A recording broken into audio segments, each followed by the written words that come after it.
Hello hello जी, अस्सलाम वालेकुम। सुबह बख़ैर। कैसे हैं आप सब? उम्मीद करती हूँ सब ठीक होंगे, खैर आफियत से होंगे। मैं भी एकदम ठीक हूँ। तो चलिए व्लॉग का आगाज़ करते हैं। मॉर्निंग का टाइम है। बस फ्रेश होके मैं नीचे आ गई थी नाश्ता बनाने के लिए। साथ ही बाहर का मंज़र देखे, गाड़ियों के ऊपर बर्फ़ अभी तक है थोड़ी थोड़ी। तो लोग इसी तरह से अपनी बस विंड स्क्रीन और बैक स्क्रीन जो है साफ़ करके निकल जाते हैं। थोड़ी बहुत बर्फ़ रहती ही है गाड़ियों पे। खैर नाश्ता वाश्ता करने के बाद अब मैं किचन में आ गई थी कि किचन के काम समेटूँ। ये छोटे प्लांटर रखे हुए में जो है फ्रूट्स वगैरह के सीड्स ग्रो करने के लिए डाले हैं कि देखते हैं किस तरह से ग्रो होते हैं। साथ ही आज मैंने सोचा कि फ़्रिज की भी क्लीनिंग कर देती हूँ, बहुत ही ज़्यादा मैसी हो रहा था। कई दिनों से सोच रही थी कि आज करती हूँ कल करती हूँ, लेकिन आज हिम्मत पकड़ ही ली। तो अब सब कुछ क्लीन करके अच्छे से सेट करती हूँ। वापस जो एक्स्ट्रा फालतू की चीज़ें हैं वो गार्बेज में फेंक दूँगी, बाकी सारा फ्रिज क्लीन करके अच्छे से सेट कर दूँगी। तो खैर यहाँ पे देख ले कितना मेस फैला हुआ है, और अब जो है चुटकी बजाते ही समझे काम हो गया। लेकिन खैर चुटकी बजाने में तो नहीं होता है। क्लीनिंग वगैरह हो गई, सारे डब्बे वगैरह जो है वो सब निकाल के तो मैंने वॉश कर लिए थे। और अब जो है सारी चीज़ें सेटिंग करते हैं, और फ्रिज एकदम अच्छे से क्लीन, और सामान बहुत ही कम हो गया, चीज़ों की सेटिंग अच्छे से हो गई। उसके बाद मैंने फ्रीज़र भी थोड़ा बहुत क्लीन और सेट कर दिया था। उसमें कुछ ख़ास ज़रूरत थी नहीं, बस चीज़ों की सेटिंग बराबर करनी थी। तो फ्रिज का काम पूरा हो गया, फ्रीज़र वगैरह सब कुछ क्लीन हो गया, बाहर से भी अच्छी तरह मैंने क्लीन कर दिया। तो ये काम आज हो गया। बाकी जो है फिर उसके बाद मैं किचन की तरफ आती हूँ बर्तन वॉश करने, और सिंक के जो टैप के नीचे मैं ये सिलिकॉन का एक मैट रखती हूँ, होल्डर वगैरह है समझें, स्पंज वगैरह रखने के लिए। ये भी बहुत मैसी हो जाता है, वीक में एक बार तो लाजमी वॉश करती हूँ। खैर बस फिर अब ये सारे काम करते हैं। साथ ही बाहर का मंज़र देखे, अच्छा लग रहा है, रोशन दिन लग रहा है, लेकिन एकदम ठंडा, बहुत तेज़ हवाएं चल रही थी और ठंडा ठंडा मौसम था। तो खैर यहाँ पे अब सारा क्लीनिंग का काम हो चुका है, बर्तन भी वॉश हो गए और किचन भी समेट लिया है। साथ ही जो है कुछ वेजिटेबल्स हैं जो फ्रिज से मैंने निकाल ली थी, तो उनको भी मैं चॉप करके वॉश करके अच्छी तरह से फिर ज़िपलॉक में करके फ्रीज़र में रख दूँगी, ताकि ये फिर टाइम टू टाइम काम आए, फ्रीज़र में सेफ़ रहती हैं। और तब तक बेटा भी उठ चुका था, तो उसके लिए फ़टाफ़ट नाश्ता बना लिया। 10 से 12 मिनट के अंदर नाश्ता तैयार कर लिया था मैंने।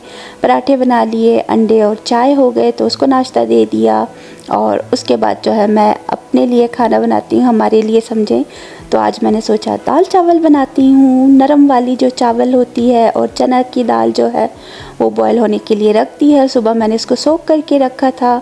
तो अब राइस बनाना स्टार्ट करते हैं। बस पैन में जो है मैंने ऑयल डाला है। फ्राइड अनियंस मेरे पास जो है रखे हुए थे, तो मैंने अच्छी तरह से पीस के रखे थे, फ्रिज में बॉटल में करके रख दिया था। तो 1 चम्मच बस वही डाला, और साथ ही जो है पानी शामिल कर दूँगी। 2 कप राइस भिगो के रखें तो वो बहुत है हमारे लिए।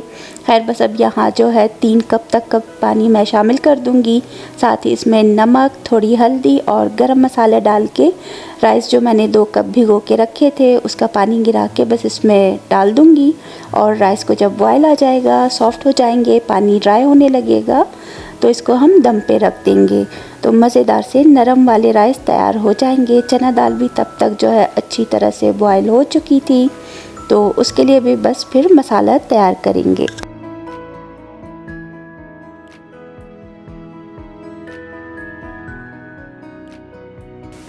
राइस को दम पे रख के अब तैयारी करते हैं चना दाल के लिए मसाला बनाने की। तो पैन में मैंने ऑयल डाला, जिंजर गार्लिक पेस्ट शामिल किया। अब इसको गोल्डन ब्राउन कर लेते हैं। जब अच्छी तरह से फ्राई होने लगेगा, लाइट सा कलर आ जाए, तो उसके बाद जो है चॉप टमाटर इसमें डाल दूँगी। फ्रोज़न टमाटर है तो बहुत ईजी रहता है, बस इनके छिलके उतार के चॉप कर लें तो एकदम से बस ये सॉफ्ट हो जाते हैं, गल जाते हैं। अब इसमें कुछ स्पाइसेस शामिल करते हैं, थोड़ी फ्राइड अनियन इसमें भी शामिल की।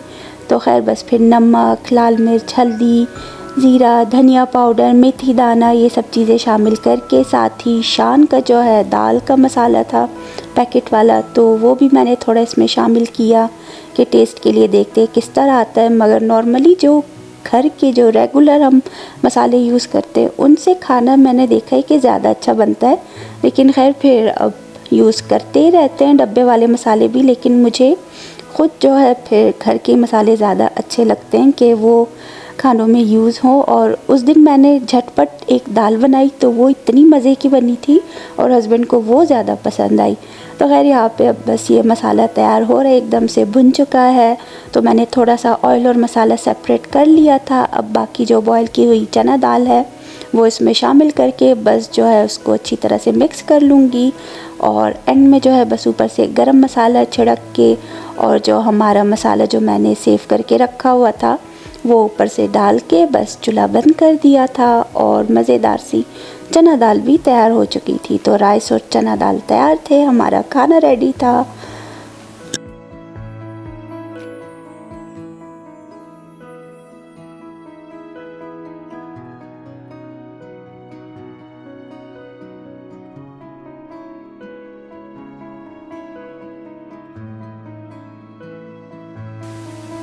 तो बस यहाँ पे खाना एकदम अच्छे से तैयार हो चुका है और शाम जो है 4 सवा 4 तक मैंने खाना लगा दिया था हस्बैंड के लिए, उन्होंने खा लिया। और बस फिर उसके बाद जो है मैं थोड़ी देर यूं ही बैठ गई थी लाउंज में, थोड़ी देर मोबाइल यूज़ किया, यूं ही बाहर की तरफ देखती रही। अच्छा मंज़र था, नज़ारे अच्छे लग रहे थे। धूप तो अच्छी खासी तेज़ होती है लेकिन फिर भी धूप में जो है ज़रा भी तपिश नहीं होती, मौसम बिल्कुल ठंडा सा होता है। तो खैर बस फिर आजकल जो है ऐसे ही मौसम चल रहा है और अब तो फिर से बर्फ़ पड़ेगी मंडे से। तो अल्लाह खैरी करे। बस इस बार देखते हैं कि किस तरह की सर्दियाँ होती है। लास्ट ईयर भी अच्छी खासी थी और फिर भी उतनी बर्फ़ नहीं पड़ी। अब इस बार देखते हैं कैसी होती है। साथ ही बस मैं अब ऊपर आ चुकी हूँ, तो ऊपर जो है बेडरूम वगैरह समेटती हूँ, सेट करती हूँ और बस फिर उसके बाद जो है यहाँ का भी काम ख़त्म हो जाएगा, क्योंकि क्लीनिंग वगैरह उतनी ख़ास करनी नहीं है, बस सेटिंग करनी है बेड्स वगैरह की, बेडशीट सेट करनी है, जो बर्तन वगैरह ऊपर होते हैं वो मैं नीचे लेके आ जाऊँगी।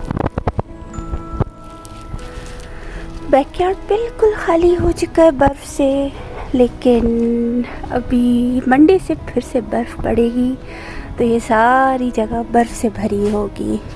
खैर सर्दी हो, गर्मी हो, बारिश हो, बर्फ़ हो, तूफ़ान हो, जो भी हो, गार्बेज ड्यूटी निभानी है। तो गार्बेज रखते हैं अभी। अच्छा है रोशनी है, फ़िलहाल अंधेरा नहीं हो रहा। गार्बेज बिन और गार्बेज बैग दोनों रख दिए। अब मैं चलती हूँ अंदर। शुक्र है बर्फ़ नहीं है, वरना तो फिर बहुत स्लिपरी हो जाता है। और अब तो हमारा बैकयार्ड भी माशाल्लाह से बड़ा हो गया है। पहले ये जगह खुली थी बाहर, सिर्फ यहाँ पे जो है ऐसे ही दीवार लगी हुई थी लकड़ी वाली, तो छोटा सा एरिया था, अब बड़ा हो गया है। और गाड़ी के पास वाली जगह भी क्लीन करनी पड़ेगी। लास्ट ईयर तो ये था कि सिर्फ गार्बेज रखने के लिए हम उतना एरिया साफ़ करते थे। अब खैर से 2 गाड़ियाँ हैं, तो एक गाड़ी यहाँ पार्क होती है, दूसरी गाड़ी फ्रंट पे, तो ये जगह तो लाजमी क्लीन करनी पड़ेगी। और जो ये स्टेयर्स हैं, सारी सीढ़ियाँ बर्फ़ से ढकी होती हैं, बस इनको बड़ी मुश्किलों से क्लीन किया जाता है, क्योंकि बर्फ़ ऐसे जमी होती है इतनी मुश्किल से।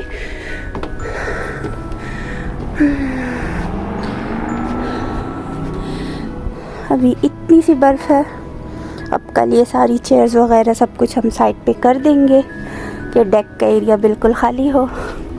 और ये रहा हमारा पम्पकिन, बर्फ़ की वजह से अंदर रखा था लेकिन ये ख़राब होने लगा था, तो अभी मैंने बाहर रखा है। देखते हैं कि हैलोवीन तक चलता है या नहीं। और अब चलते हैं घर के अंदर, बाकी की काम निपटाते हैं।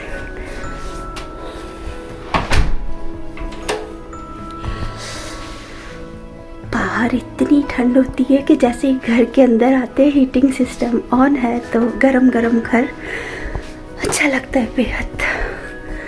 बस किचन का फैला हुआ समेटती हूँ, वेजिटेबल्स कट करके फ्रीज़र में रखनी है, बर्तन धोने, किचन क्लीन करना है, उसके बाद मेरा काम डन। वेजिटेबल सारी मैंने कट करके ज़िपलॉक में कर दी है, अब इनको बस फ्रीज़र में सेव कर लूँगी तो इजी रहेगा। साथ ही थोड़ी वेजिटेबल्स मैंने चॉप करके रखी हुई हैं, बेटे के लिए कुछ बनाना है तो वो रेसिपी ट्राई करूँगी। खैर बस फिर अब ये सारा काम निपटा के इनको फ्रीज़र में रख के मैं आ गई हूँ अपना व्लॉग एडिट करने, और इसी के साथ मैं अब आप सबसे इजाज़त लूँगी, मिलूँगी अगले व्लॉग में। तो फ़िलहाल के लिए मुझे इजाज़त दीजिएगा। अल्लाह हाफ़िज़।